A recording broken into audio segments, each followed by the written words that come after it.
O livro de Jonas, capítulo 1.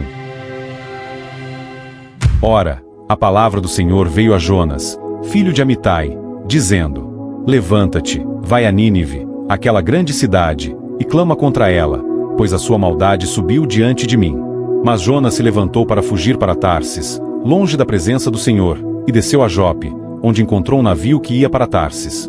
Pagou, pois, a sua passagem, e desceu para dentro dele, para ir com eles para Tarsis, longe da presença do Senhor. Mas o Senhor enviou um grande vento ao mar, e houve uma poderosa tempestade no mar, de modo que o navio estava a ponto de quebrar-se. Então os marinheiros ficaram com medo, e cada homem clamou ao seu Deus, e lançaram as cargas que estavam no navio ao mar, para o aliviarem. Mas Jonas desceu ao porão do navio, e deitado, dormiu profundamente. E o mestre do navio dirigiu-se a ele, e disse-lhe: Que tens, ó dorminhoco? Levanta-te, clama ao teu Deus, talvez assim, Deus pensará em nós, para que não pereçamos. E disseram cada um ao seu companheiro: Vinde, e lancemos sorte, para que saibamos por que causa esse mal está sobre nós. Assim eles lançaram sorte, e a sorte caiu sobre Jonas. Então eles lhe disseram: Diga-nos, lhe pedimos, por causa de quem este mal está sobre nós? Qual é a tua ocupação? De onde vens? Qual é a tua terra? E de que povo és tu? E ele lhes disse: Eu sou hebreu, e temo ao Senhor, o Deus do céu, que fez o mar e a terra seca. Então os homens se encheram de medo, e disseram-lhe: Por que tu fizeste isto? Pois os homens sabiam que ele fugia da presença do Senhor, porque ele lhes tinha dito. Então disseram-lhe: O que devemos fazer contigo, para que o mar se acalme para nós? Pois o mar estava agitado e tempestuoso. E ele lhes disse: Levantai-me, e lançai-me ao mar, para que ele se acalme, pois eu sei que é por minha causa que esta grande tempestade está sobre vós. Entretanto, os homens remaram forte, para trazer o navio à terra, mas eles não conseguiram, pois o mar estava agitado e tempestuoso contra eles. Por isso eles clamaram ao Senhor, e disseram: Nós te rogamos, ó Senhor, nós te rogamos, que não nos deixe perecer por causa da vida deste homem, e que não ponha sobre nós sangue inocente. Pois tu, ó Senhor, fizeste o que desejavas. Então eles tomaram Jonas, e o lançaram ao mar, e cessou o mar da sua fúria. Então os homens temeram muito ao Senhor, ofereceram sacrifício ao Senhor e fizeram votos. Mas o Senhor havia preparado um grande peixe, para que engolisse Jonas. E ele esteve no ventre do peixe 3 dias e 3 noites.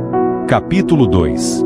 Então Jonas orou ao Senhor, seu Deus, do ventre do peixe, e disse: Clamei ao Senhor na minha aflição, e ele me ouviu. Do ventre do inferno clamei, e tu ouviste a minha voz.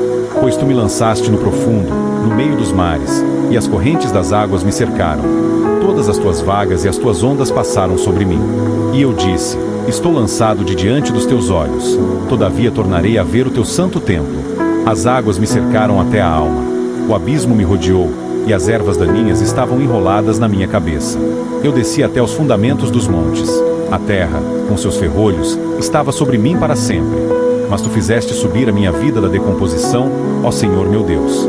Quando minha alma desfalecia em mim, lembrei-me do Senhor, e minha oração entrou a ti, no teu santo templo. Os que observam as falsas vaidades desprezam a sua misericórdia. Mas eu sacrificarei a ti com a voz do agradecimento. Eu pagarei o que votei. A salvação é do Senhor. E o Senhor falou ao peixe, e este vomitou a Jonas na terra seca. Capítulo 3. E a palavra do Senhor veio a Jonas pela segunda vez, dizendo: Levanta-te, vai a Nínive, aquela grande cidade, e prega contra ela a mensagem que eu te ofereço. Então Jonas se levantou, e foi a Nínive, segundo a palavra do Senhor. Ora, Nínive era uma cidade muito grande, de 3 dias de jornada. E Jonas começou a entrar pela cidade jornada de um dia, e clamava, dizendo: Ainda 40 dias, e Nínive será derrubada. Assim as pessoas de Nínive creram em Deus, e proclamaram um jejum, e vestiram-se de pano de saco, desde o maior até o menor. Assim, pois, a palavra chegou ao rei de Nínive, e ele levantou-se do seu trono, tirou de si as suas vestes, cobriu-se de pano de saco, e sentou-se sobre a cinza.